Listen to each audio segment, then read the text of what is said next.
Eu vou falar um pouquinho de mim aqui, um pouco do meu histórico. Então, né, é, me chamo Beatriz, mas o sobrenome é simples, do jeito que escreve, tá? É Aiex, todo mundo olha, nossa, meu Deus, como é que fala? Não, Beatriz Aiex, mas vocês podem me chamar de Bia, fiquem à vontade. Na verdade, eu sou carioca, vocês vão reparar, meu sotaque é um pouco suavizado, mas não tanto, que eu já moro em São Paulo aí há mais de 10 anos. É, eu me formei, na verdade, no Rio, na PUC, eu sou economista, trabalhei no início da minha carreira como economista no UBS, na Ciano, que era um fundo de investimento. E aí, depois, com o tempo, eu ia fazer mestrado em economia, mas aí acabei mudando de ideia, acabei fazendo um mestrado no COPEAD, né, que é o instituto lá da UFRJ. Fiz um mestrado em administração, foquei em comportamento do consumo e sustentabilidade, que era bem diferente da minha formação inicial, que eu sentia que eu precisava dessa pegada de business, né? E foi ótimo, eu senti que abriu muito a minha cabeça, assim, começar a falar de business, né, na formação. Nem sempre, dependendo da nossa formação, a gente nem sempre tem essa oportunidade. Aí eu fiz, né, trabalhei um pouco ali com pesquisa no Banco Mundial, ainda um pouco ali na minha vertente de economista, mas também foi super interessante, porque aí eu trabalhava com como é que a gente mede os resultados de projetos sociais. E isso, né, vai mais de 10 anos atrás. Então, desde o início, sempre o meu trabalho foi trabalhar com dados, né? Seja como economista, ali no início da carreira, e mesmo nessa época ali do Banco Mundial, mas eu considero mesmo que eu virei data lover, foi no Itaú.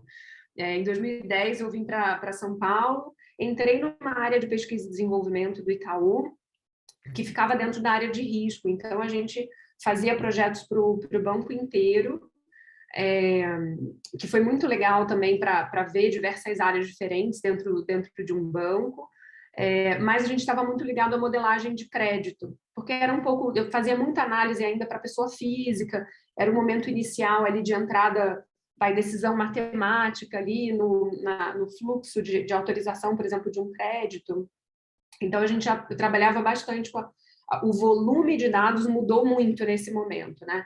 É, Quantos clientes eu já via, né? A capacidade de olhar no detalhe uma série de coisas assim do cliente que às vezes ainda na minha época ali de economista a gente não tinha tanta granularidade assim de informação, né? Hoje em dia já tem bastante, né? E aí eu acabei ficando 7 anos no Itaú. Depois da área de P&D eu migrei para modelagem de crédito, fiz bastante modelos lá, principalmente para pessoa física. E aí, em 2017, eu resolvi dar um break de novo, ver o que estava acontecendo aí de novidades. Aí fiz o meu segundo MBA. Vocês veem que eu gosto de estudar, né? Eu só admiro muito quem estuda nesse horário, tá? Depois de trabalhar muito, porque isso eu não consegui fazer, isso é um desafio na vida, sabe? Acho que só como estagiária eu consegui fazer isso. Eu acho que eu sofri tanto que depois, todas as outras vezes que eu decidi estudar, eu precisava, não, eu falei assim, não, eu precisava de um break, assim. Então, eu admiro muito quem se dedica, quem se empenha para, né, trabalhar o dia inteiro e ainda chegar a essa hora e falar, não, eu vou me empenhar, quero aprender coisa nova. Vocês já dou parabéns para todos vocês que estão aqui conectados a fim de aprender. E aí, quando eu voltei no INSEAD, eu fui para a B3. Na B3, eu cuidei de uma área de produtos de dados para o mercado financeiro como um todo, mas era muito vinculado também com o mercado de crédito. E agora eu estou no Nubank, e dentro do Nubank eu vejo mais a parte de produtos de seguros aqui dentro. Então, também é uma novidade. E atualmente eu sou também advisor da DataRuder, que é uma empresa focada em criar produtos de dados, tá? Então, isso aqui é um pouquinho do meu histórico. Assim, acho que é legal que vocês podem ficar à vontade de fazer qualquer tipo de pergunta aí relacionada ao meu histórico também. E aí, né, eu achei que a melhor forma da gente começar não, tá bom, né, técnicas, né, usadas pelos profissionais data-driven, mas o que é, né? O que é essa história de profissionais data-driven, né?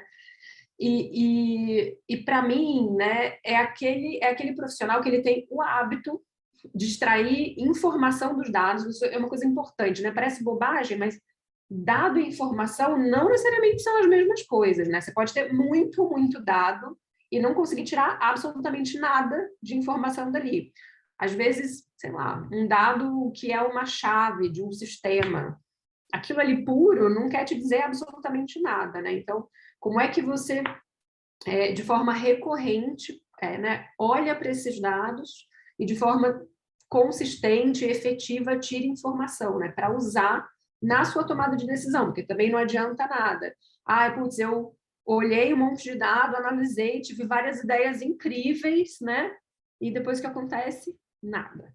Inclusive, é até engraçado, né? Não vou dizer que eu falando isso agora, eu remeto um pouco até porque foi a minha trajetória profissional, porque como economista, né, uma das coisas que me frustrava era porque eu queria ver um pouco mais a aplicação do que das análises, né, que eu fazia. E elas tinham muita aplicação, mas ali dentro da decisão de alocação de capital, né, do fundo. Mas eu queria ver resultados práticos na vida da pessoa, né? A mesma coisa na P&D. Na P&D isso era mais comum ainda, né? A gente, não, como é que a gente pode melhorar esse produto? Como é que a gente pode melhorar a experiência do cliente, tal? Mas a gente não era a área que executava, né? Então, várias vezes, e isso é bem tradicional, né? Até eu acho que como a forma como as áreas analíticas historicamente foram criadas, elas foram criadas meio que separada da operação, né? Separada. Então, tem uma área de pesquisa e desenvolvimento aqui, uma galera que fica mexendo aqui com número e tal, mas isso é importante. É importante até para a gente quebrar um pouco esse paradigma de que para ser data-driven precisa ser muito técnico, ou precisa, né, ter técnicas rebuscadas, ou saber programar, e não é assim. O mais importante é que você saiba usar os dados, transformar eles em informação e dar informação para decisão, tá bom? Se tiverem perguntas aí, vocês mandem um sinal aí de fumaça e tal, vocês fiquem à vontade para me interromper, tá? Como a gente tem bastante tempo aqui juntos, eu gosto de deixar bem aberto para vocês irem se manifestando.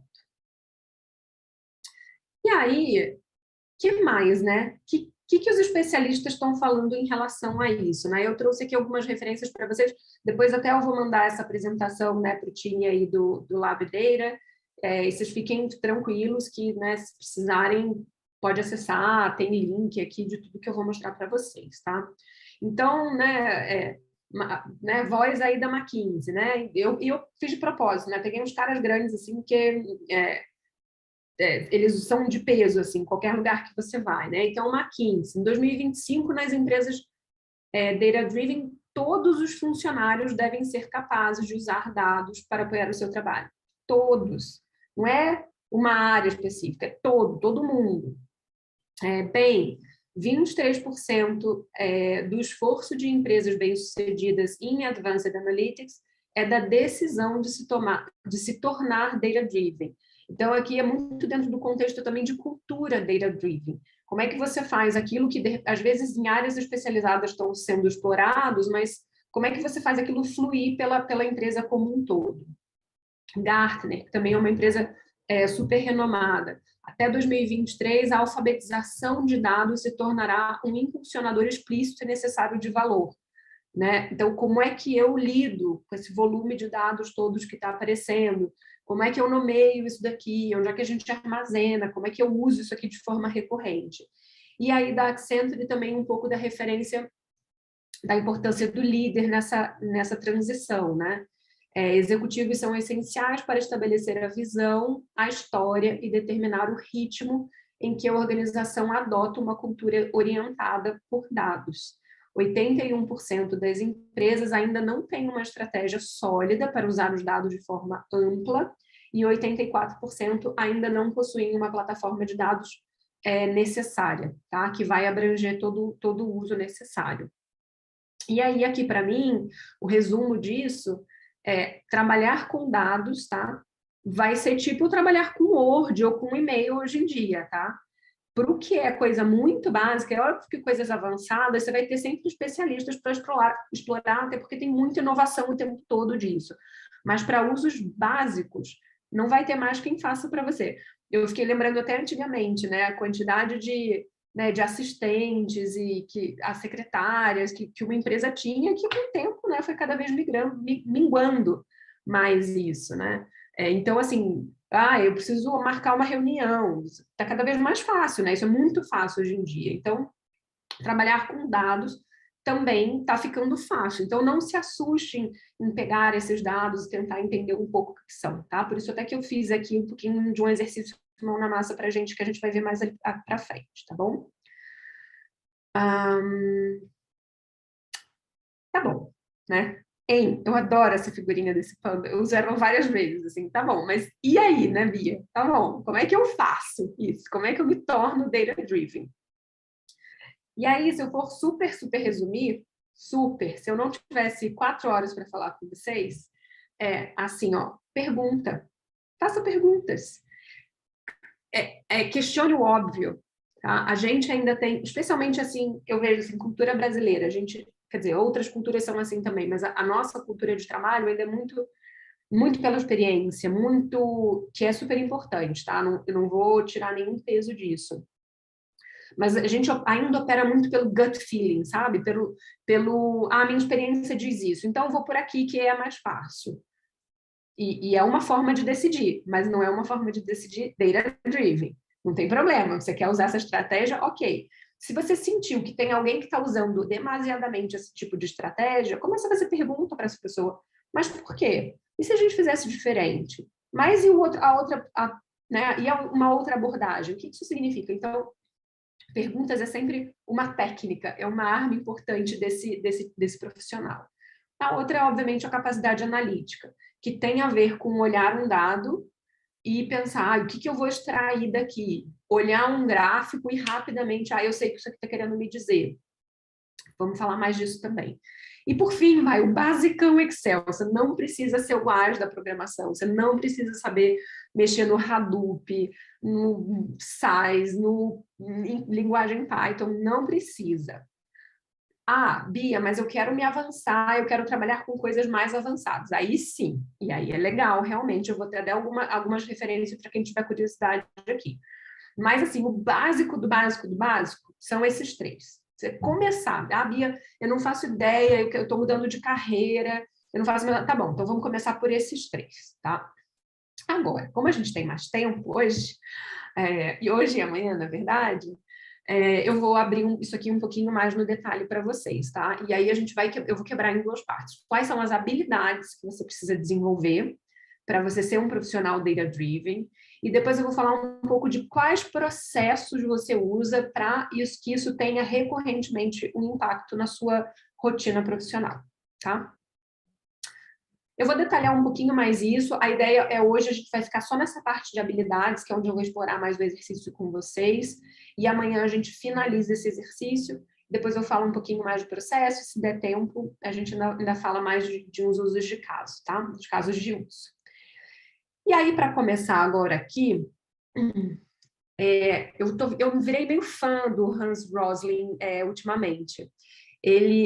Enfim, ele é um cara super conhecido, ele inclusive já ganhou um prêmio de uma das pessoas mais influentes no mundo, mas eu só conheci ele esse ano e por uma indicação assim, nada a ver, de um grupo de leitura que eu faço, uma amiga minha, jornalista, leu o livro dele, que chama Factfulness, que eu coloquei o nome aqui, eu super recomendo vocês lerem esse livro, e é um livro gostoso de ler, ele não é pesado, vocês vão ver que ele fala muito de análise de dados e visualização de dados, mas ele não é, ele é suave. E o Hans, ele é sueco e ele é médico. Na verdade, ele se especializa, ele é professor nem sei se ele ainda mas a carreira profissional dele é como professor em medicina sobre saúde internacional. Então, o que eu adorei de conhecer ele também é que ele não tem nada, ele não é matemático, ele não é estatístico, ele não é da tecnologia, ele é um médico e que ele começou a ver no que ele ensinava como as pessoas estavam enganadas não era nem enganadas, era framed, né? Como é que a gente fala isso? Aquela que está com muito viés de ficar falando em inglês, né? Elas estavam presas ali em paradigmas antigos. E ele vai mostrando como é que você pode quebrar esses paradigmas antigos através de dados. Mas como, né? Como é que você mostra esses dados? E aí eu trouxe, né? Ele deu palestra, inclusive, em Davos, com Bill Clinton. Então, ele é um cara realmente super influente. Eu demorei mesmo para conhecê-lo, mas aqui eu resolvi hoje fazer uma homenagem, porque eu achei várias coisas muito boas. E eu queria começar hoje, eu vou ver se eu consigo colocar aqui para vocês verem, o link da palestra dele no TED, de uma delas, tá? Porque ele tem várias, e vocês podem explorar também mais no detalhe, tá? E aí, por fim, aqui eu também botei o link do Gapminder, que foi um site que ele, né, que acabou, ele construiu com o filho e com a cunhada, que começaram a alavancar um pouco mais das coisas que ele falava nas palestras dele. Depois vocês exploram, tá? Hoje eu não vou mostrar isso aqui no detalhe, não, mas a palestra eu queria que vocês vissem. Então, eu vou trocar aqui a visualização da minha tela para vocês, e aí vamos ver se o som funciona também, tá? Vocês ainda estão vendo a minha tela? Deixa eu ver se eu consigo trocar.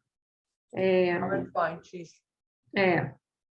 Eu vou parar de compartilhar esse aqui, eu vou botar aqui no vídeo dele para vocês assistirem.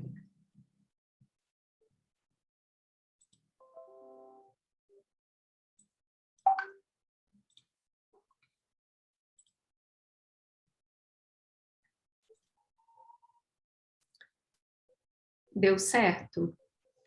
Estou vendo aqui um vídeo, vamos só ver se vai passar, né? Quando você clicar, se ele vai... Principalmente o som, né? Principalmente o som. Uhum. Vamos ver se... Sim. Ótimo. I'm going to talk about your mindset. Does your mindset correspond to my data set? If not, one or the other needs upgrading, isn't it? When I talk to my students about global issues, and I listen to them in the coffee break, they always talk about we and them. And when they come back into the lecture room, I ask them, what do you mean with we and them? Oh, it's very easy. It's the Western world and it's the developing world. We learned it in college. And what is the definition there? Well, definition, everyone knows, they say, but then, you know, I press them like this. So one girl said very cleverly, it's very easy. Western world is a long life in a small family, and developing world is a short life in a large family. And I like that definition because it enabled me to transfer their mindset into a data set. And here we have the data set. So you can see that what we have on this axis here is size of family, 1, 2, 3, 4, 5 children per woman on this axis. And here length of life, life expectancy, 30, 40, 50. Exactly what the student said was their concept about the world. And really this is about the bedroom, whether the man and woman decide to have small family and then take care of their kids and how long they will live. It's about the bathroom and the kitchen. If you have soap, water and food, you know, you can live long. And the students were right, wasn't that? The world consisted here of one set of countries over here, which had large families and short life, developing world. And they had one set of countries up there, which was the Western world. They had small families and long life. And you are going to see here the amazing thing that has happened in the world during my lifetime. And then the developing countries applied soap and water, vaccination, and all the developing world start to apply family planning, and partly to USAID, who helped provide the technical advice and investment. And you see all the world moves over to a two-child family and a life with 60 to 70 years. But some countries remain back in this area here. And you can see we still have Afghanistan down here. We have Liberia, we have Congo. So we have countries living there. So the problem I have is that the worldview that my students have correspond to reality in the world the year their teachers were born.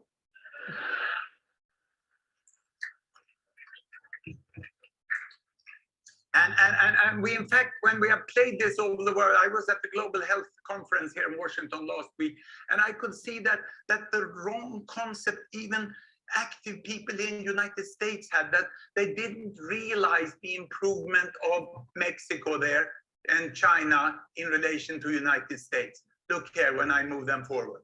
Here we go.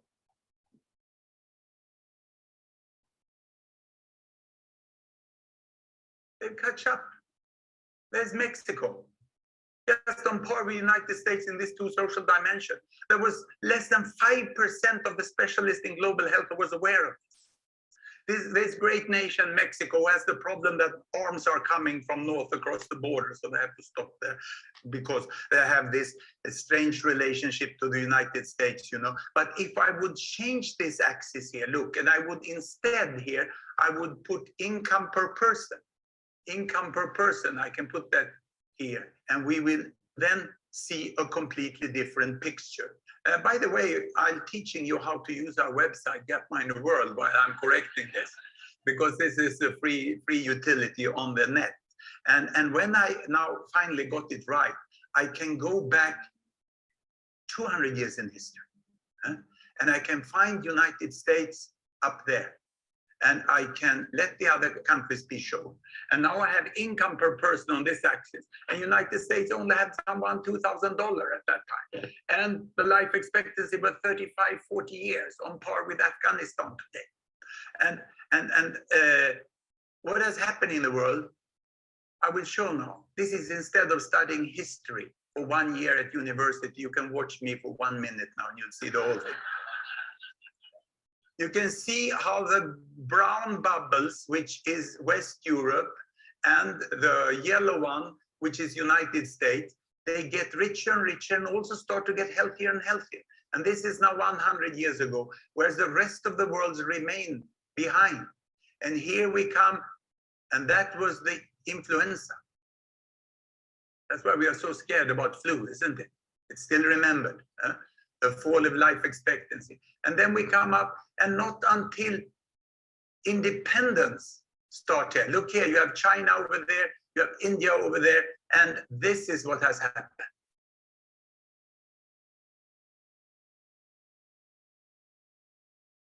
Did you note there that we have Mexico up there? Mexico is not at all on par with the United States, but they're quite close. And especially it's interesting to see China and the United States during 200 years. Because I have my oldest son now working for Google after Google acquired this software, because in fact this is child labor. My son and his wife sat in the closet for many years and developed this. And my youngest son who studied Chinese in Beijing. So they come in with the two perspectives I have, you know. And my youngest son who studied in Beijing, in China, he got a long-term perspective. Whereas when my oldest son who worked in Google, he should develop by quarter. Or by half year. Google is quite generous, so you can have 1 or 2 years to go. But in China, they look generation after generation because they remember the very embarrassing period for 100 years when they went backwards. And then they would remember the first part of last century, which was really bad. And we could go by this so-called Great Leap Forward. It was 1963, Mao Zedong eventually brought health to China, and then he died, and then Deng Xiaoping started this amazing move forward. Isn't it strange to see that United States first grew the economy and then gradually got rich, whereas China could get healthy much earlier because they applied the knowledge of education, nutrition, and then also benefits of penicillin and vaccines and family planning. And Asia could have social development before they got the economic development. So to me, as a public health professor, it's not strange that all these countries grow so fast now, because what you see here is the flat world of Thomas Friedman, isn't it? It's not really flat, but the middle income countries, and this is where I suggest to my students, stop use the concept developing world. Because after all, talking about the developing world is like having 2 chapters in the history of the United States. The last chapter is about present and President Obama, and the other is about the past, where you cover everything from Washington to Eisenhower. Because Washington to Eisenhower, that is what we find in developing world. We could actually go to Mayflower to Eisenhower. And that we put together into a developing world, which is rightly growing its city in a very amazing way, which have great entrepreneurs, but also have the collapsing countries. So how could we make a better sense about this? Well, one way of trying is to see whether we could look at income distribution.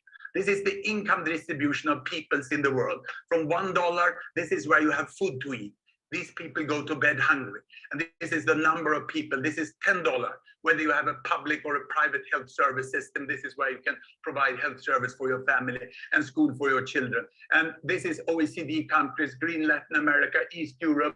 This is East Asia. And the light blue there is South Asia. And this is how the world changed. It changed like this.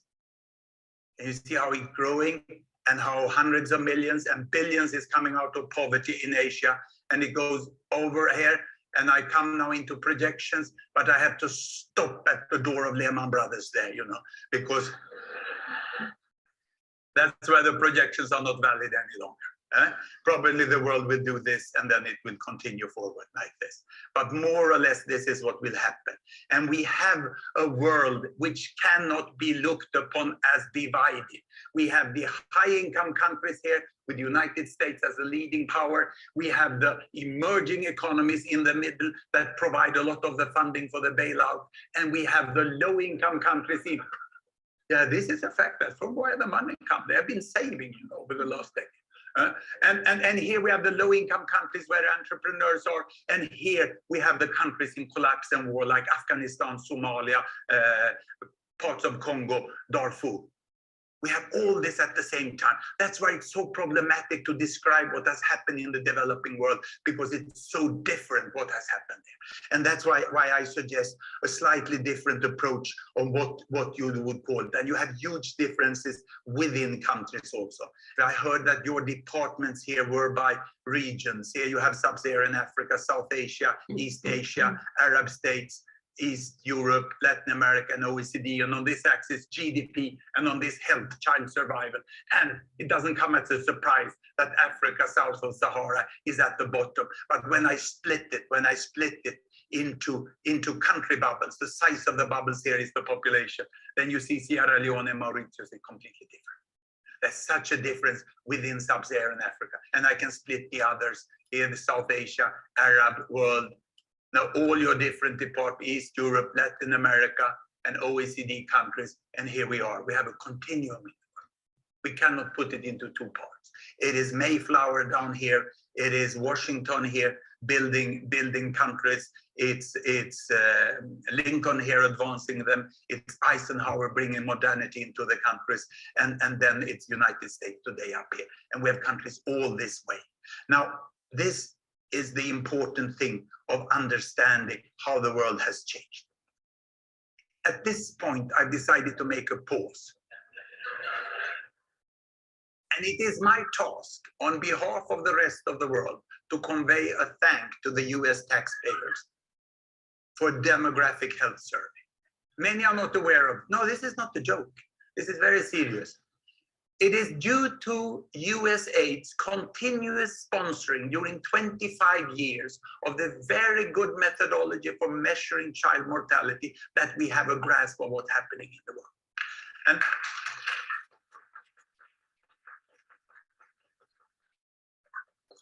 And it is US government at its best, without advocacy, providing facts that it's useful for the society, and providing data free of charge on the internet for the world to use. Thank you very much. Quite in the opposite of the World Bank, who compile data with government money, tax money, and then they sell it to add a little profit in a very inefficient Gutenberg way, which we need.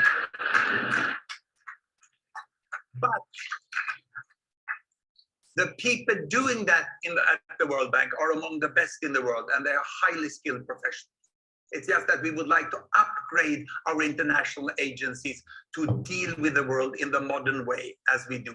And when it comes to free data and transparency, the United States of America is one of the best. And that doesn't come easy from the mouth of the Swedish public health professor.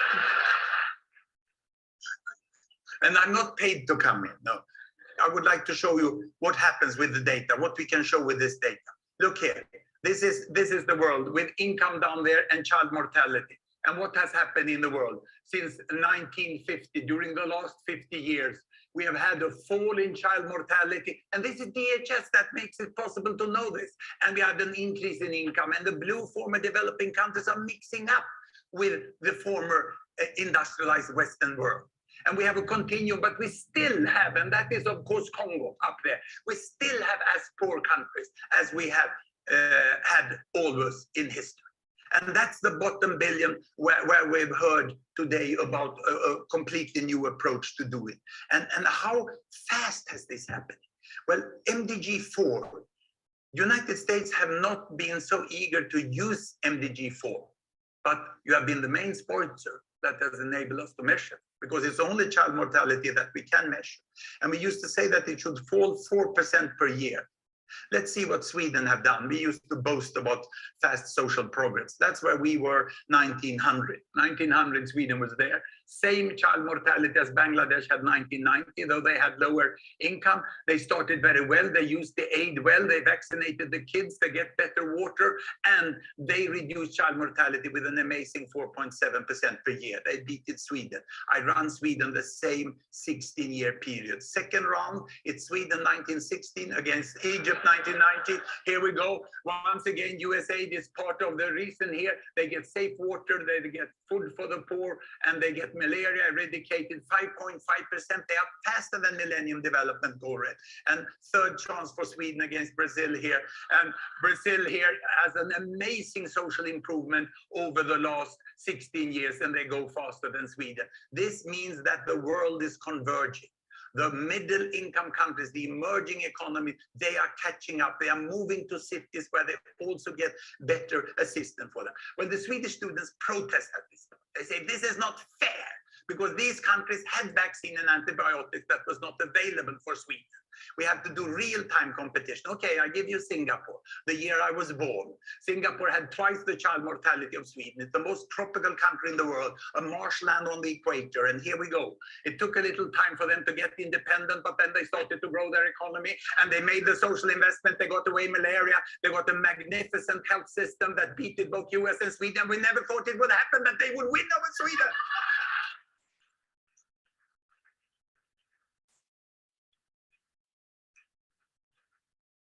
All these green countries are achieving Millennium Development Goals. These yellow are just about to doing this. These red countries that doesn't do it, and the policy has to be improved, not simplistic extrapolation. We have to really find a way of supporting those countries in a better way. We have to respect the middle income countries on what they are doing. And we have to fact-base the whole way we look at the world. This is dollar per person. This is HIV in the countries. The blue is Africa. The size of the bubbles is how many are HIV affected. You see the tragedy in South Africa there. About 20% of the adult population are infected. And in spite of them having quite a high income, they have a huge number of HIV infected. But you also see that there are African countries down here. There is no such thing as an HIV epidemic in Africa. There are a number, 5-10 countries in Africa that has the same level as Sweden and United States. Então vamos lá, gente. Ali foi um exemplo para vocês verem, né? Eu gosto muito do Hans falando, acho que ele mostra, né, dados que quebram um pouco o paradigma anterior de como a gente classificava países desenvolvidos e países subdesenvolvidos ou em desenvolvimento e industrializados, né? Depois vocês procurem mais se vocês quiserem olhar coisas mais no detalhe. E fora que eu acho ele ótimo no storytelling, né? Ele super gesticula pra caramba, conta, vai contando uma piada ali no meio, então envolve muitas pessoas naquilo que ele está querendo dizer. E isso tem muito a ver aqui com as 5 características que eu vou chamar a atenção aqui para vocês se tornarem data-driven. Então, o primeiro é manipulação de dados, e como eu falei ali no início, do Excel até linguagens de programação mais complexas. Não precisa começar no mais complexo. Você pode fazer muita coisa com o Excel, tá? 2, conhecimento estatístico e matemático. Para você evitar pitfalls, você se enganar com algumas coisas. Eu trouxe até alguns exemplos aqui para mostrar para vocês como a gente pode se enganar com muita coisa que a gente vê por aí, como tem muita coisa que é feita para enganar a gente. Tá? Então, não bobeia com dados, não bobeia com estatística, porque recorrentemente as pessoas estão tentando manipular a gente com dados fake ou viesados ou com uma visualização distorcida. Tá? A gente vai ver isso aqui. E aí, de novo, também não precisa ser um WISE, não precisa ser, mas eu preciso virar um Data Science, Bia. Não precisa. Aí precisa entender de técnicas de modelar. Não, mas se você quiser avançar em conhecimento, óbvio, né? Aí tem um monte de curso bacana, até coisas online. Bom, enfim, a Alessandra mesmo já dá vários cursos bacanas aqui que vocês podem tomar conhecimento, tá? Visualização de dados também, das tabelas até o gráfico. Como é que você mostra isso? Às vezes, mesmo o conhecimento estatístico, mas você vai começar a mexer um monte de dados. Mas tá bom, como é que eu resumo isso daqui numa coisa só? Às vezes você tem muitos dados em mãos, e tem um pouco a ver ali com a manipulação de dados, mas até quando você quiser expor alguma coisa, expor para alguém, aí, de novo, ali aquela apresentação, aquele vídeo que eu estava mostrando para vocês, eu acho que tem ótimos exemplos de bons gráficos, como é que você mapeia ali o histórico do que está acontecendo.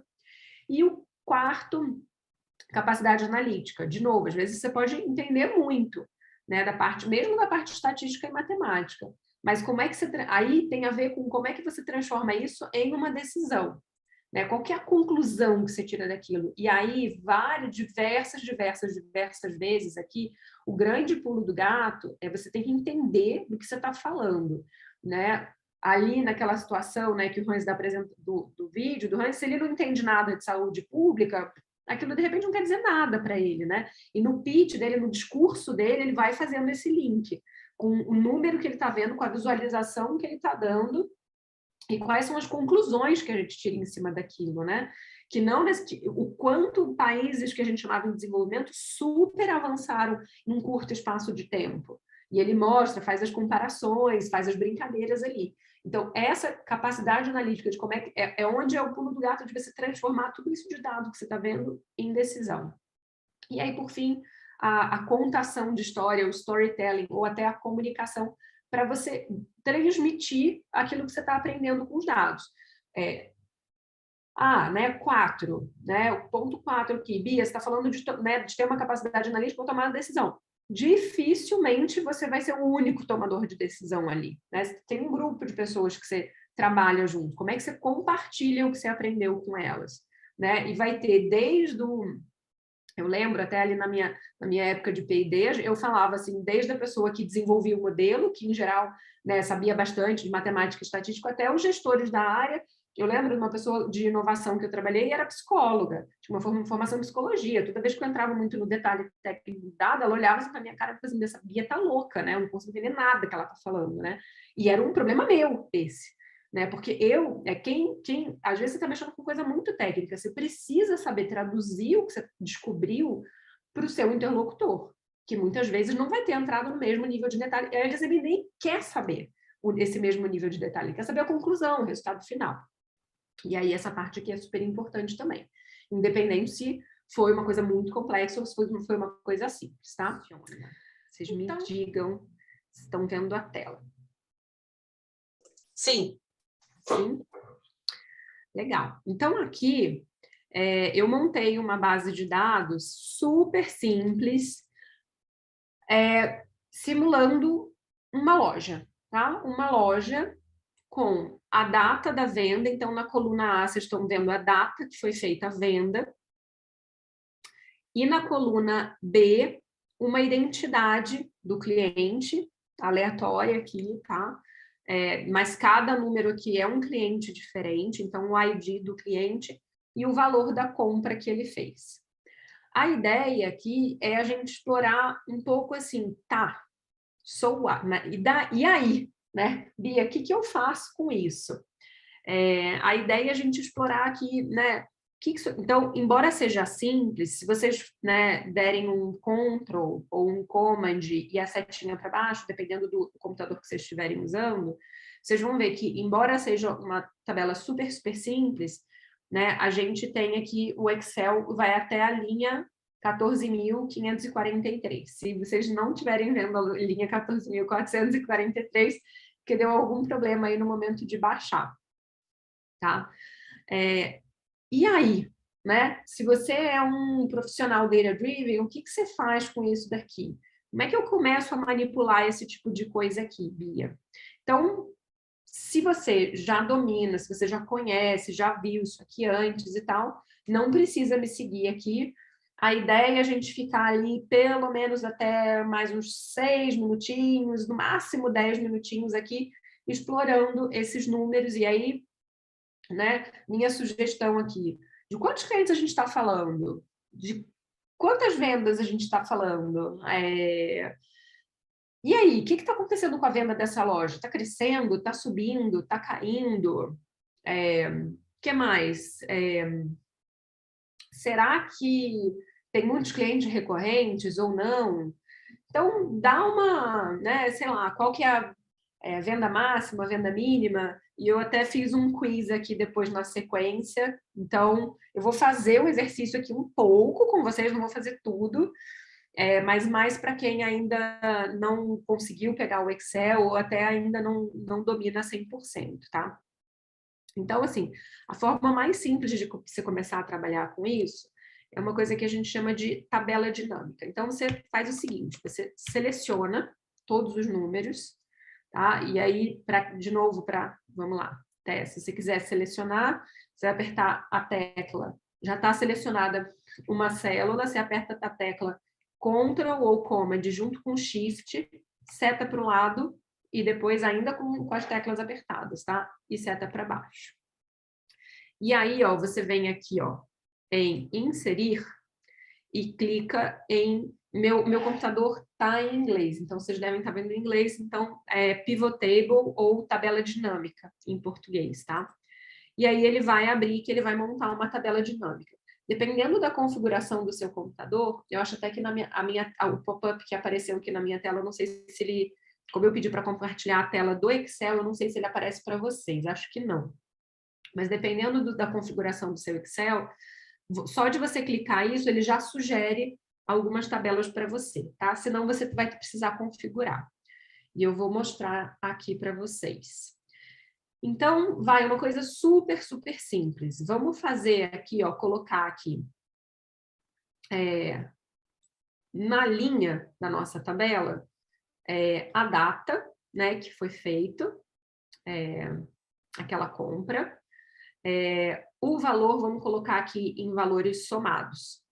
Só de você fazer isso, eu não sei se já apareceu aí para vocês, ele já resume na tabelinha aqui do lado, né, qual o valor das compras acumuladas mês a mês e o valor total dessas compras. Super, super, super simples, tá vendo? Com isso aqui, e mais, assim, ó, o Excel tem várias coisas bem bacanas. Aqui, ó, se você abrir a chavezinha, ele já quebra dia a dia como é que foram essas compras, né? Você pode voltar aqui também. E você pode até pedir para ele gerar um gráfico automático dessa tabelinha aqui que você criou. Então, tá vendo? Aqui a gente já consegue acompanhar como é que foram as vendas mês a mês, tá? No acumulado. É óbvio que às vezes a gente mexe com isso daqui e dão alguns erros. Então, você precisa, né? Não quero que você... Eu estou mostrando aqui um pouco como faz, mas vocês vão ver que dependendo da simulação que você fizer, pode ser que venha algumas coisas que você não gostaria de somar. Eu vou até, no tempo aqui, vou mostrar isso para vocês. Mas aqui, ó, de cara, o que era... Né, eu vou até adicionar, se você clicar aqui no gráfico e pedir para adicionar os dados, tá? Da tabela, ele já mostra aqui direto os dados que estão ali na tabelinha, ele mostra aqui no gráfico também. Então, vocês podem ver que, ó, as vendas começaram bem ali no início do ano, elas foram caindo, caindo, caindo, caindo, e aí depois no final do ano elas voltaram a crescer, né? Então, isso aqui é uma coisa legal. Mas a gente pode fazer outros tipos de tabela, tá? Eu nem me acho, assim, a pessoa mais... Tem formas super avançadas de usar isso daqui, eu nem domino 100%. Mas eu estou mostrando o básico para vocês que já é bacana. Agora, olha só que interessante. Vamos fazer um outro tipo de tabela. Estou olhando aqui um pouco do chat para ver se alguém... se vocês tiverem alguma dúvida do que eu estou mostrando aqui para vocês, vocês podem jogar a mensagem aqui no chat, tá? Que eu estou vendo.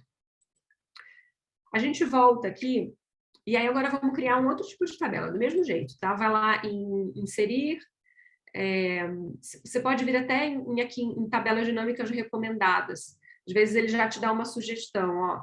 Ele já criou automaticamente aqui uma sugestão para mim. Embora eu não gostei muito dessa sugestão que ele me deu, tá? Mas vamos até colocar assim, ó. Quer ver? Eu vou tirar essa data daqui.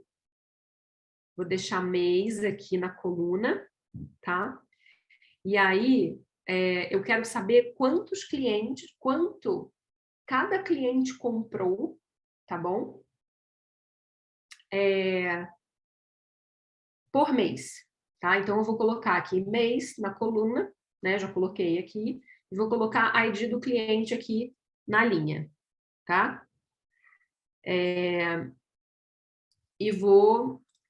deixei assim, tá? Ficou assim. E aí, ó, essa aqui foi a tabela que criou, é uma tabela bem grande, tá? E aí, vamos fazer o seguinte, para eu conseguir, só que como ficou uma tabela muito, muito grande, vamos fazer o seguinte. Vamos jogar aqui agora o gráfico dessa tabela, tá? O gráfico aqui que ele sugere. Depois eu vou falar um pouquinho mais disso, mas se você já está meio acostumado a trabalhar com dados, olha só, essa foi uma tabela que eu criei, mas está super estranho esse gráfico. Primeiro que está horrível de ver, né? Horrível, horroroso. Mas ele tem uma tendência, tá vendo? Que ele tem uma tendência. Eu queria ver o número de compras por mês, tá vendo os meses aqui? Cada gráficozinho, cada cor aqui é um mês. Só que ele está com uma tendência estranha, ele cresce, cresce, cresce, depois ele cai, depois ele continua crescendo. Tá estranho. Então, se você bate um olho num gráfico assim, que foi gerado em cima de uma tabela e tá estranho, volta, porque provavelmente tem alguma coisa errada. E esse aqui era uma coisa que até mexendo nisso daqui, rapidinho você vai fazendo, vai fazendo. Vocês viram que eu fiz exatamente, né? Mexi ali, arrasta para cá, arrasta para lá. Só que aqui, ó, se você voltar na tabela, deixa eu voltar aqui na minha tabela dinâmica, deixa eu abrir aqui as minhas opções.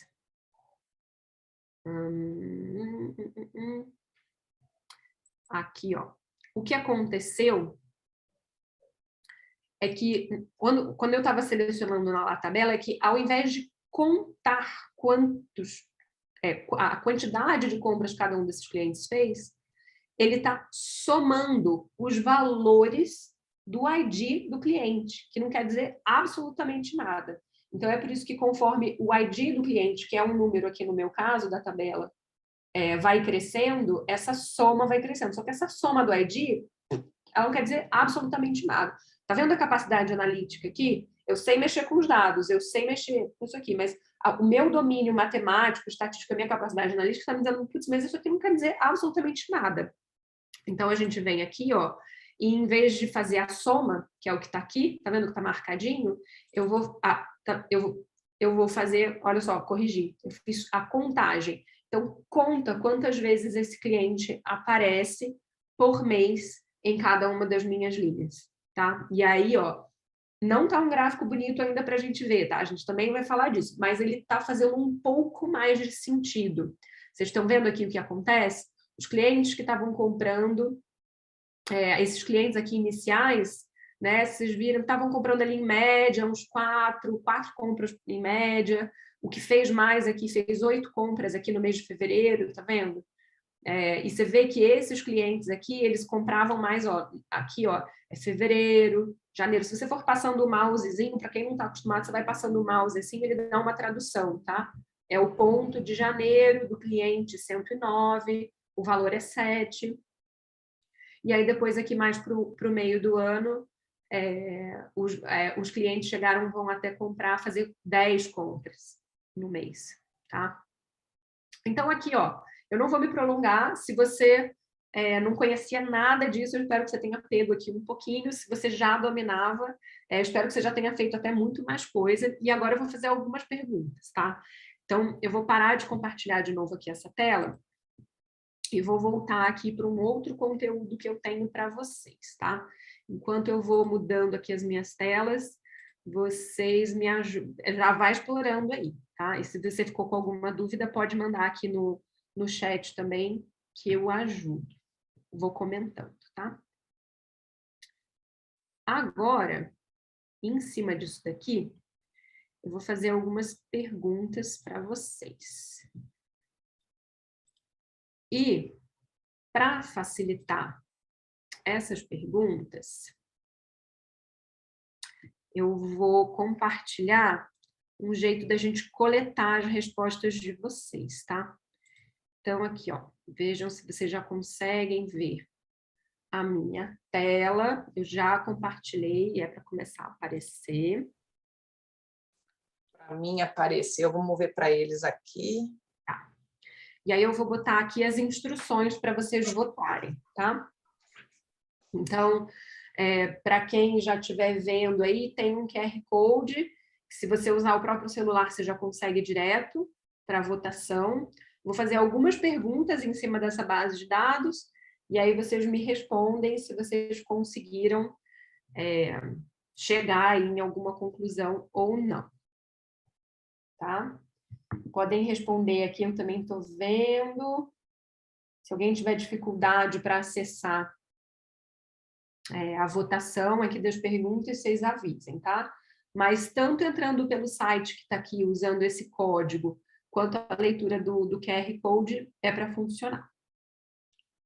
Certo? Posso dar mais um minutinho? Ou deixo aqui? Ah, eu vou fazer assim, Não, ó. deixa, Bia, deixa. Sabe o quê? Aqui, ó, eu tirei, mas eu já estou vendo o pessoal entrar, ele já está aparecendo uns ícones aqui para mim, e aqui em cima no meu slide, ó, de qualquer forma, não tem o QR Code, mas tem o site e tem o código também, se você precisar usar. Já tem um pessoal entrando.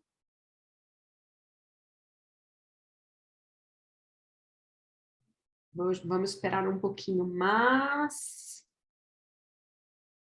O pessoal pode se manifestar. Ó, eu não sabia que os ícones eram assim. Uns ícones bonitinhos aqui aparecendo, né? Esse detetive aqui, eu tô assustada com ele. Acho que ele vai acertar todos. Eu não sei quem é que saiu aí com o ícone do detetive, mas eu achei engraçado. Bia, será que sem querer você pausou a gravação? Eu vi que apareceu uma notícia de recording stop, mas eu não cliquei em nada. Você quer que eu... Pronto, voltamos. Voltou. Bom, tem algumas pessoas aqui. Acho que eu vou dar sequência. Ó, e vamos lá. Aqui a ideia é, se você responder mais rápido, você ganha mais pontos, tá? Mas não é prova, né? Mas é mais para a gente brincar e vocês verem um pouco do resultado, né? Então, me diz uma coisa. Quanto a loja já vendeu ao todo? Vai lá no seu Excel, ó, a gente vai começar a contar o tempo agora, tá? Vocês têm exatos... eram 15 segundinhos, acho que já apareceu. Não sei se já apareceu aí para vocês a resposta. Tem um delayzinho na tela que eu vejo do link. Acho que agora terminou. Então, ó, foram mais de... eu não falei isso no início, tá? Se vocês colocarem os números, nas próximas perguntas podem fazer assim também, tá? Não coloca nenhum divisor. Se você colocar reais, cifrão e tal, ele vai entender que você não acertou, tá? Mas vamos ver aqui quantos acertaram.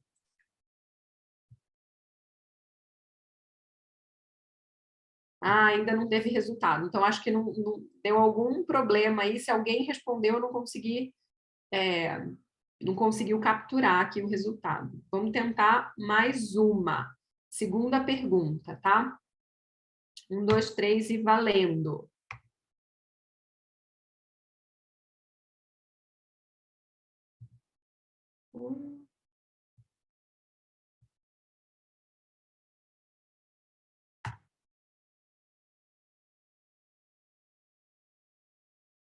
Quantas vendas foram feitas no período? Agora, a quantidade de vendas, não o valor das vendas. Eu botei pouco tempo para vocês responderem, que a ideia é se vocês já tivessem explorado ali antes, tá? Vamos ver se agora dá para vocês colocarem. Ó, alguns colocaram aqui. Mas acho que era da anterior. Vamos ver como é que fica a pontuação aqui. Tá? Então, a resposta correta de quantas vendas eram... Eu até era perto do número de linhas ali, 14.542 vendas. Vamos ver se vai mais uma agora, se dá certo.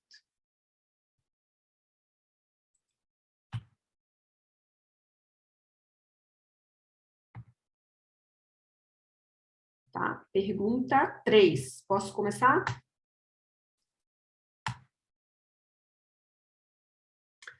Qual foi o mês com o maior número de vendas? Não o valor da venda, tá? O maior número de vendas. Vê se você consegue aí olhar na sua tabela e descobrir. Ah, agora que eu vi que tem um iconezinho, ó, agora talvez esteja dando mais certo. Já tenho 5 respostas aqui. 7, ó, legal. 8, ó, para o próximo. Perfeito, aqui, ó. Maio, teve pelo menos uma pessoa que eu vi ali que acertou, né? Pelo menos ali, ó, um que acertou. Foi maio, quantidade, tá, gente? Parabéns para quem acertou. Ó, Zlatan, ou Zlatan, não sei como é que fala aqui. Muito bom. Tá acabando. Tem mais 2 perguntinhas, tá? Vamos ver aí como é que vocês se saem nessa. Quantos clientes já compraram na loja ao todo, né? Considerando as recorrências, né? Qual que é o número total de clientes que ao longo desse período fez compra na loja? Tenho uma resposta até agora, 2. Vamos lá, mais alguém que responde essa? 2 respostas. Vamos ver, ó. Nossa, não, alguém botou um número enorme, 958 era a resposta correta. 14.542 era o número de compras. Pode ser que tenha dando alguma divergência aqui no aplicativo, mas a ideia é estimular vocês um pouquinho para procurar essas perguntas, tá? E agora vamos para a última pergunta, tá? Essa aqui é uma múltipla escolha, vamos ver se fica mais fácil, certo? Qual o valor da compra mais alta? Uma compra, esta compra. Qual que foi a compra mais alta feita?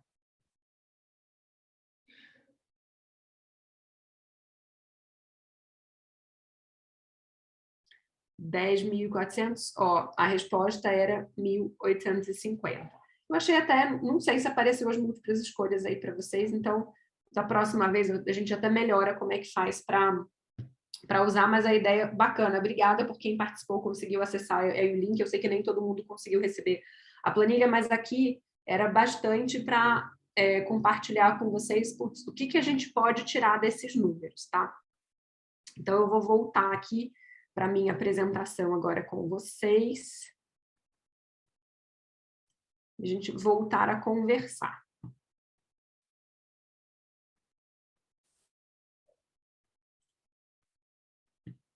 Já passamos aqui do nosso break, já passamos do exercício que a gente estava fazendo.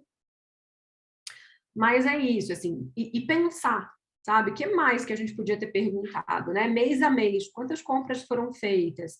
Qual que é o valor da compra mais alta que a gente viu? E da mais baixa? Né? E quais clientes fizeram essas compras? Dá para a gente fazer um monte de pergunta, né? O que mais vocês podem pensar que poderia ser bacana a gente tirar disso daqui? E aí depende muito para quê, né? Então aqui foi meio como um exercício assim, o que é essa manipulação de dados que você quer dizer, tá? E aí eu deixo aqui 2 indicações, assim, um livro, tá? Mãos à obra, para se você quiser, Bia, mas eu sou muito bom em Excel, eu quero outras coisas. Tem aqui, e além da Alessandra, que dá várias dicas ótimas, né? Eu estou botando indicação, assim, de 2 pessoas que eu conheço que eles dão dicas ótimas de como usar base de dados, como mexer até em GitHub, em outras ferramentas, tá? Para vocês. Vamos lá. E o que é conhecimento estatístico matemático? Ó, aqui, ó, eu trouxe mais mais um exemplo para vocês, tá? Aqui, o que vocês estão vendo, tá? O que esse gráfico mostra para vocês, tá? Aqui está dizendo que tá 100% em inglês o gráfico, tá? Mas num determinado laboratório, parece que ele está dizendo para a gente que esse laboratório está fazendo menos exames para prevenção a câncer e está fazendo mais abortos. Então, cresceu a quantidade de abortos e diminuiu a quantidade de câncer, de exames para prevenir câncer. Só que se você olhar bem esse gráfico, né, ele está ali ao longo do tempo, o eixo de baixo está mostrando o histórico do que aconteceu de 2006 a 2013. Só que olha bem para os números. Olha bem para esses valores que estão sendo mostrados aqui. A linha rosa, que está mostrando a queda, ela sai de 2 milhões para 935 mil. E a linha vermelha, ela sobe de 290 a 289 mil para 327. Então, na realidade, essas duas setas, elas não se cruzam. Tá? Então, quem fez isso daqui, a pessoa que construiu isso, ela, na verdade, provavelmente está usando 2 eixos, e ele deveria deixar explícito esses 2 eixos. Acontece, às vezes, você querer usar os 2 eixos, você pode ter algum ponto aqui importante. Mas aqui é a típica situação onde você está querendo manipular um dado para uma determinada conclusão. E se você estiver atento, com conhecimento matemático e estatístico, também aqui um pouco de treino de visualização de gráficos, você já rapidamente mata a charada. Esse aqui não é um gráfico legal de se mostrar, tá bom? E aí, de novo, eu trouxe aquele exemplo aqui dos clientes, que eu mostrei ali na hora para vocês.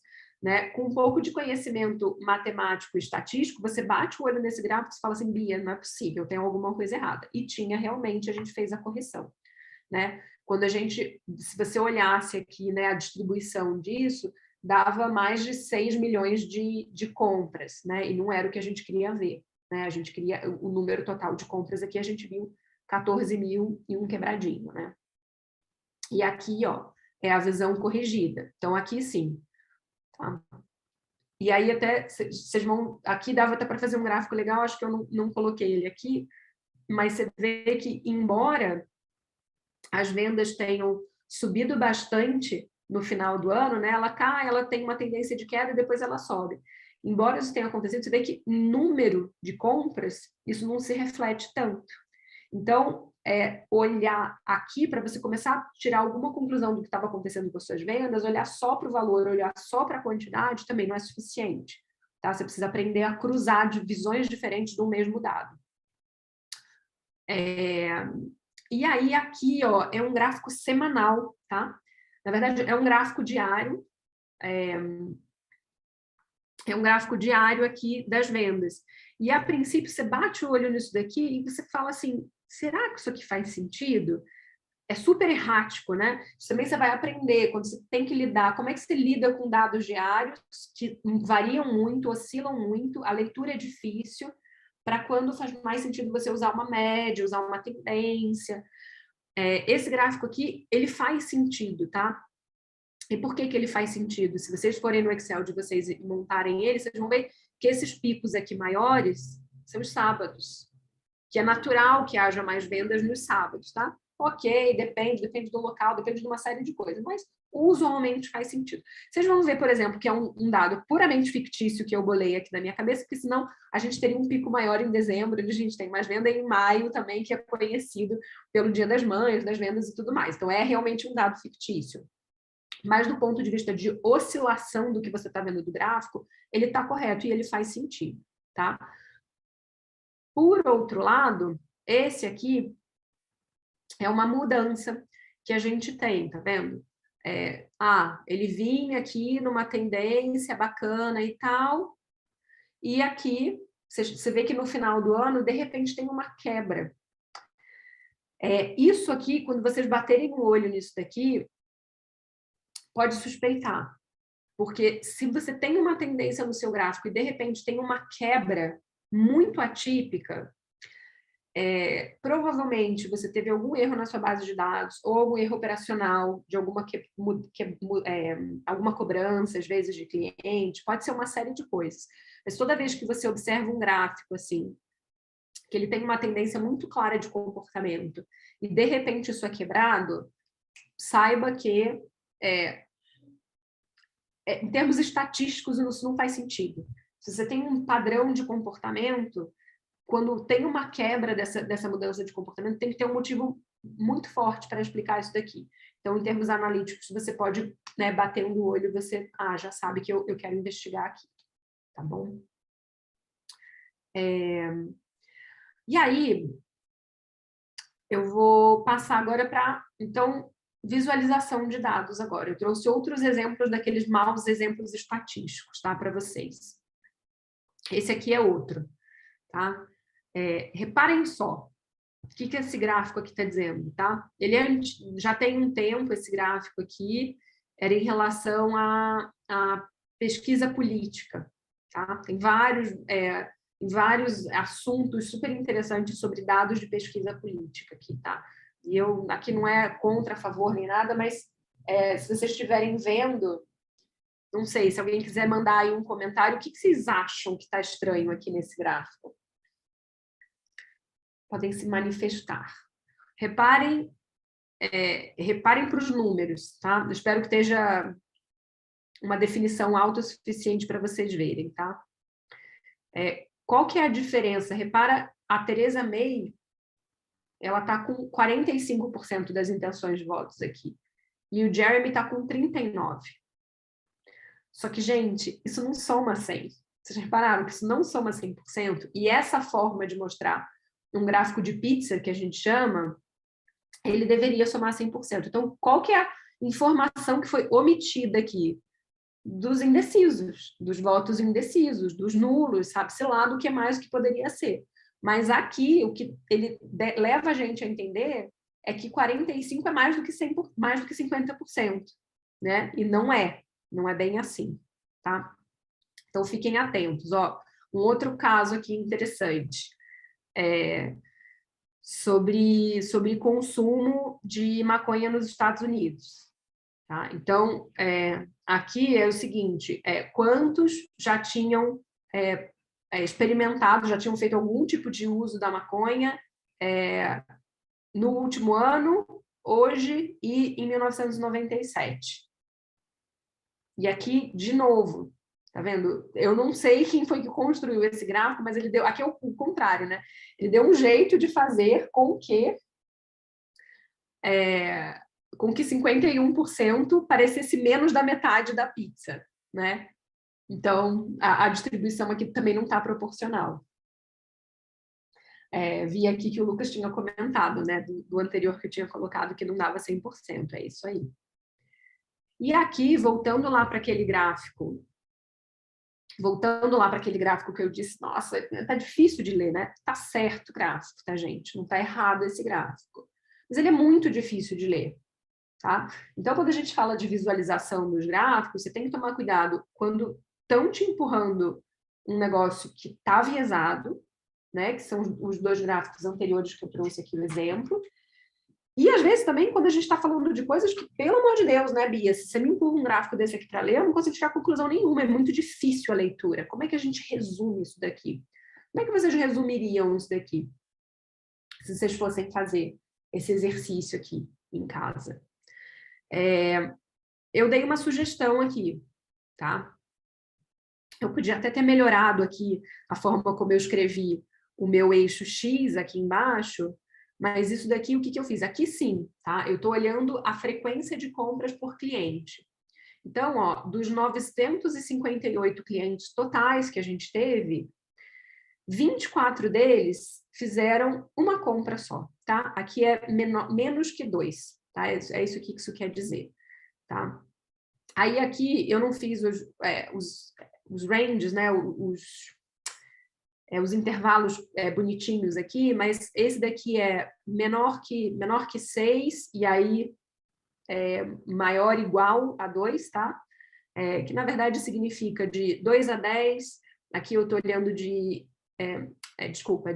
2 a 5, aí aqui eu estou olhando até 10, até 15, até 20 e assim por diante. Que fica muito mais claro de olhar, né? Que ao longo do ano, o que aconteceu, né? a maior parte dos meus clientes fez no máximo 5 compras aqui, tá? Que seriam aí, se eu quiser falar a maior parte fez no máximo, eu posso até incluir aqui esses 24 que só fizeram uma compra. Tá? Mas esse grande volume aqui, mas você vê que tem, ó, tem, né, eu tenho 140, 130 clientes aqui, ó, que já fizeram, né, mais de 25 compras no ano, ou pelo menos 25 compras aqui, né, acima de 20, tá, na verdade. E você pode até somar esses outros valores aqui. Parece que tem, né, alguns clientes que são bem fiéis aqui à minha loja. E aí a gente ainda tem uma outra forma de olhar isso aqui, dependendo com quem você está falando, você pode mostrar isso aqui em percentual. É o mesmo gráfico, vocês estão vendo?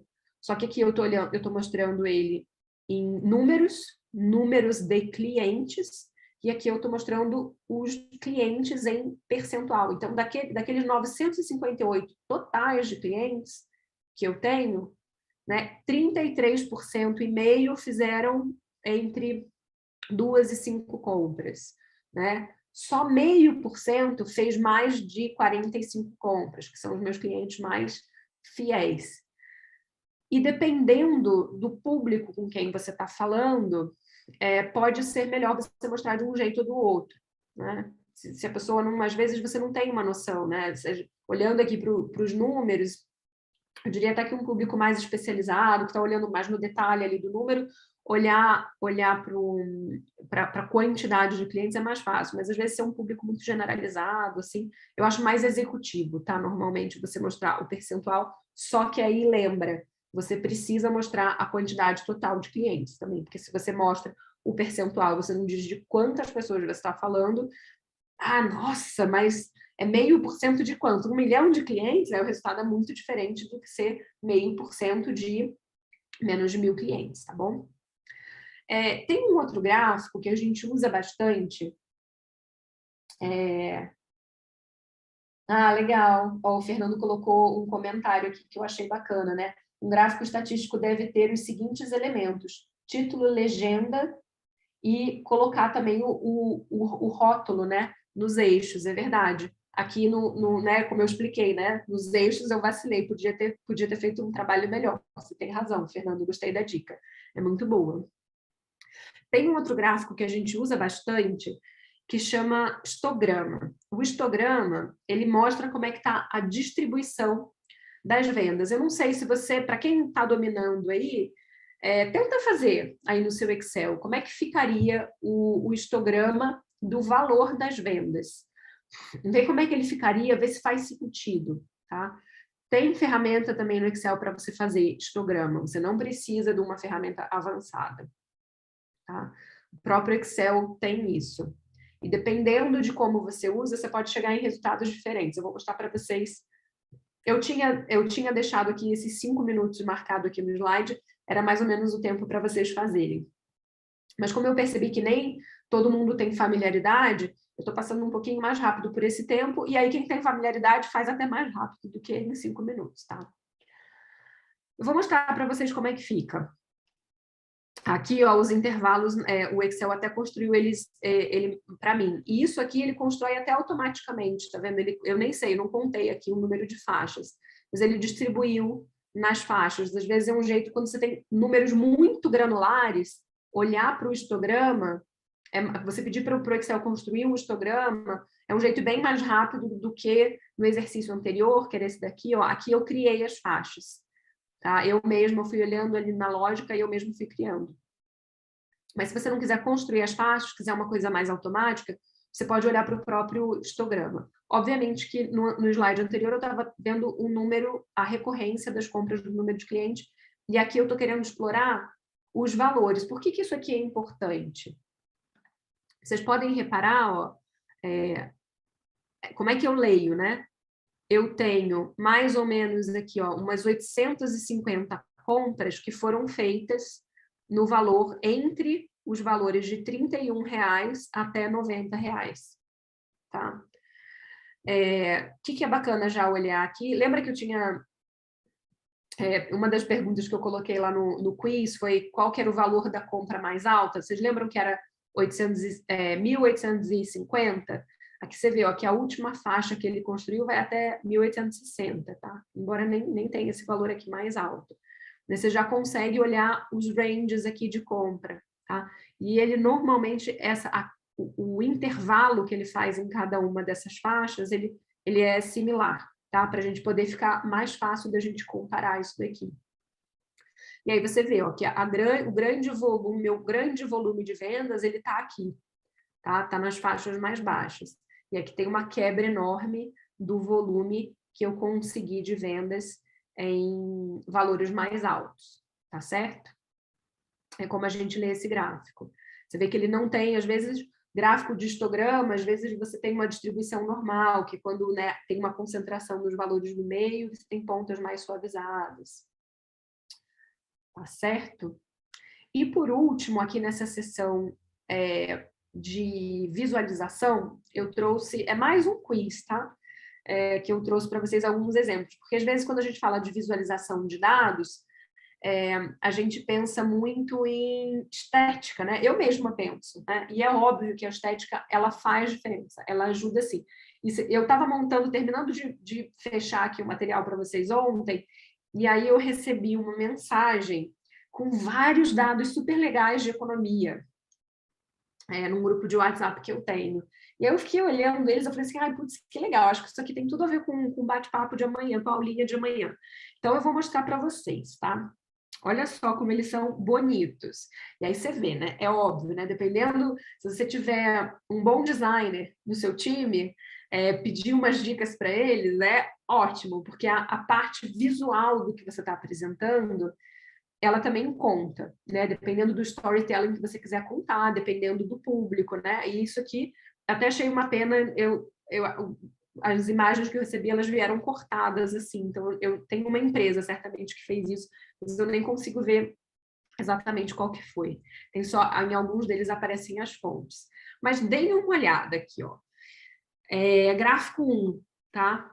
Aqui é o problema global do aumento da gasolina ao redor do mundo. Tá vendo? Ele coloca aqui, ó, a variação em percentual nos últimos 12 meses. Aí mostra aqui, ó, no Brasil, 32%, no México, 22%, 44% nos Estados Unidos, 65% na Noruega, 33% no Reino Unido, 29% na Austrália, nem vou ler tudo, tá? Esse outro aqui de cima, o 2, as maiores reservas de minério de ferro do mundo bacana também, ó, em bilhões de toneladas. E aí ele ranqueia. A Austrália é o primeiro, número 1, 50 bilhões de toneladas. O segundo é o Brasil, com 34. E assim por diante. Não vou entrar em detalhe, né? Vocês dão uma olhada aí. O terceiro, países com a maior capacidade de refinar o petróleo. E aí aqui tem um ranking. E esse daqui, ó, as maiores fabricantes de semicondutores do mundo. Achei interessante também, né?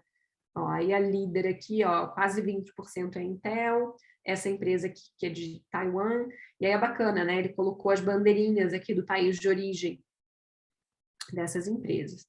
E aí o que eu pergunto para vocês é o seguinte: se vocês tivessem que escolher um desses 4 gráficos que vocês acham que não está legal, assim, Bia, esse eu gostei médio. Visualmente eles todos parecem iguais, né? Mas tem até olhando aqui para vocês, eu diria, relendo aqui com vocês, talvez eu apontaria um segundo também que eu não gostei tanto assim. Mas se vocês puderem marcar um que vocês acham que é o pior, dentro da comparação desses 4 aqui. Pode mandar no chat, tá? Eu não vou abrir pesquisa online, nem nada mais agora para vocês, tá? Vocês podem mandar no chat, ou enfim, vocês estamos cansados, né? Vocês devem estar cansados, quase 10 horas da noite, estamos acabando aqui a sessão por hoje. Mas se vocês quiserem mandar no chat, vocês mandem aqui para mim, para eu saber a opinião de vocês. Qual deles vocês acham que tá mais ou menos?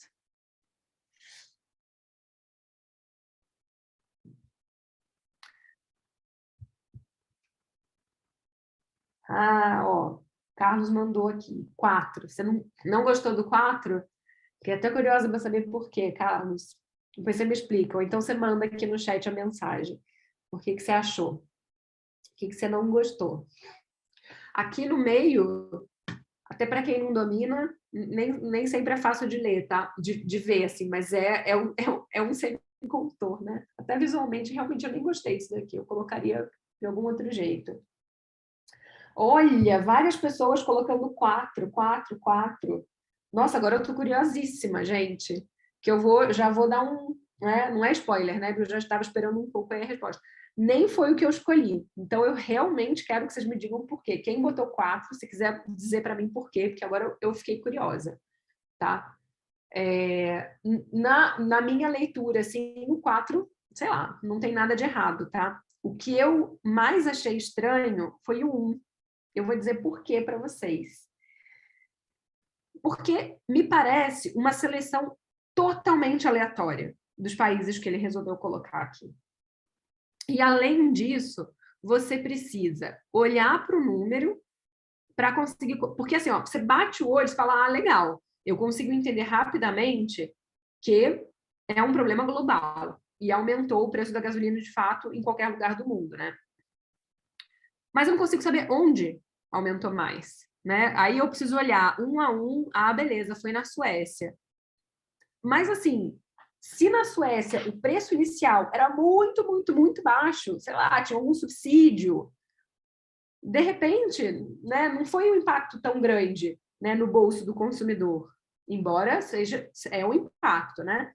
Mas se era uma coisa muito, muito pequenininha, ela dobrar de tamanho é muito mais fácil, né? Pensa assim, no Brasil já era caro, né, gente? Vamos combinar. Crescer 32%, uma coisa que já era enorme, é um absurdo. Entenderam o meu ponto? Então, foi o gráfico que eu bati o olho, assim, e eu menos gostei. Depois, quando eu estava lendo a parte do minério de ferro com vocês, embora ele tenha um ranking que é bacana, né? Aí eu entendi a lógica. O do mapinha ali do minério de ferro, a lógica foi clara. Ele selecionou os 5 maiores, né? Ele deu um destaque ali para os 5 maiores. Quando a gente olha para o gráfico 3 também, ele também não está colocando todos. Mas é implícito que ele está ordenando ele colocou quantos são? São 10? Colocou os 10 maiores ali. E ele ranqueou do maior para o menor. O gráfico 4 também, eu não sei se vocês fizeram a soma, eu confesso que eu não somei, mas eu subentendi que estava somado certinho aqui. Ó, vou olhar as respostas de vocês. Ó, Maria do Carmo colocou assim, muita informação num gráfico só. É verdade. E aí a parte do semicondutor, então, tinha muito bandeira e tal, é verdade. Nesse sentido, eu concordo também. O Lauro colocou aqui, ó, não é recomendado esse tipo de gráfico para muitos setores. Que interessante. Não sabia. A Carla colocou aqui Noruega, mas eu não entendi. Não entendi a parte da Noruega, do gráfico ali. Mas, assim, o da inflação, se esse é o meu histórico de economista, assim, ele realmente senti que estava pecando ali. Tá bom? E aí, gente, a próxima etapa seria a gente entrar na parte de capacidade analítica, onde eu vou falar um pouquinho mais dessa base de dados de hoje, um pouquinho mais, vou dar outros exemplos, mas dado o nosso timing, né, já são quase 5 para as 10, eu ia sugerir da gente fazer um break aqui, né, porque afinal de contas, amanhã estamos aqui de novo, certo? Espero que vocês tenham gostado, tenham aproveitado aí essas primeiras 2 horas do nosso mini curso. Desculpe aí as dificuldades técnicas, operacionais, mas eu acho que faz parte. E a ideia aqui de ter um pouquinho de exercício, eu preciso botar um pouquinho a mão na massa, né?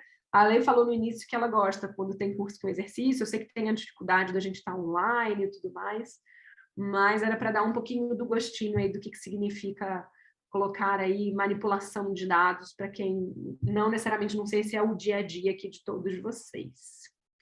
Certo, Ale? Quer falar alguma coisinha? Eu quero sim, uns recadinhos. Pessoal, legal. Obrigada, Bia. Foi bem legal essa introdução, não é? A um profissional data-driven, para vocês notarem, né? Quer dizer, a gente pode começar a fazer modelinho com Excel, podemos começar a extrair valor dos dados, né? Com pouco esforço aí computacional.